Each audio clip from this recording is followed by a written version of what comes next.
It's a beautiful game. Easy to see why they call it that, huh?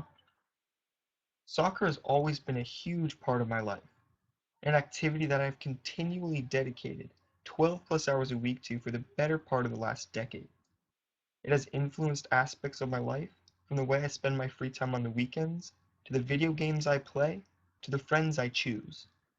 Growing up, I played almost every sport there is, but as each one got more competitive and time consuming, they started to drop off one by one, until only soccer remained.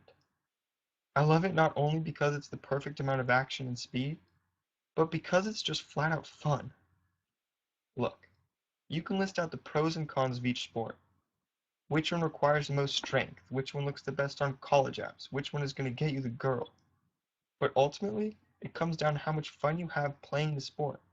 How much fun you have with your friends when playing it, whether it be a Saturday pickup game or CCS finals. And to me, soccer is the most fun. For about 8 years I played on Sunnyvale Alliance, the team you see here. It was a lot of fun, and I made friends there that I won't soon forget. But near the latter end of those 8 years, I felt as if the game lost something. The excitement and happiness I was used to experiencing come game time gradually transitioned into sweaty palms, nerve-induced nausea, and constant fear of getting yelled at by teammates and coaches for making mistakes. It became a pretty hostile environment for a 13-year-old to deal with. So when my family moved to Los Altos, you could say I was pretty ready to change soccer teams as well. And that's what I did. A lot of my school friends were playing for the club MVLA, so I said to hell with it, let's complete the trade.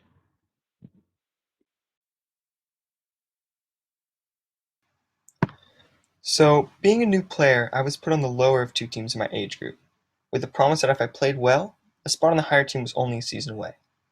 What may have been a frustrating situation to others, a change to a more casual pace was exactly what I was looking for. The season started, and it turned out to be the first season in a long time when I remembered how the game is supposed to be played. It's not meant to be stressful, it's meant to be fun. And as a result of this new situation, I was playing better than ever. And the season ended with me still wanting more and more, which was a feeling I hadn't felt in a long time. But I was soon faced with a difficult decision. It was during the summer training when King George, the coach of the higher team, approached me, and in his thick West African accent, he offered me a spot on the higher team. This was a spot that was promised to me just a season ago. This was the plan. So I was a little surprised when I hesitated to answer him. A whole lot flooded into my head, and I remembered how great of a season I just had, and I didn't want to lose that. But of course I wanted to play on the higher team. I mean, who wouldn't?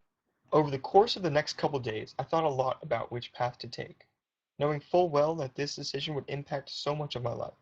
On one hand, if I go on the A team, I undoubtedly will become a better soccer player in terms of technical skill.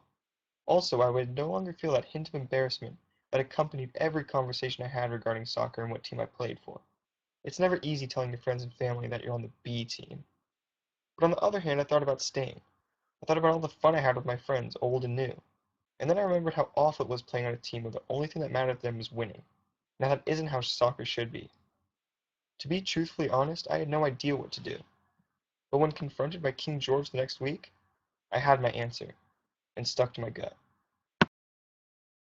I chose to stay on the B team, my team, because maybe being a good soccer player isn't all about how many goals you score or how many trophies you win. Maybe it's about finding joy in playing a beautiful game. Because let me tell you, I know I'm not going to remember my friends for how many hat tricks they had or how high level of a team they played for, but I will remember how good of a teammate they were and whether or not they made the people around them happier to be playing. I want to be known as a good teammate who has fun out there playing the game the way it's meant to be played, and I know I made the right call. As we move on to the next chapter in our lives, whatever that may be, never forget the importance of just having fun and finding your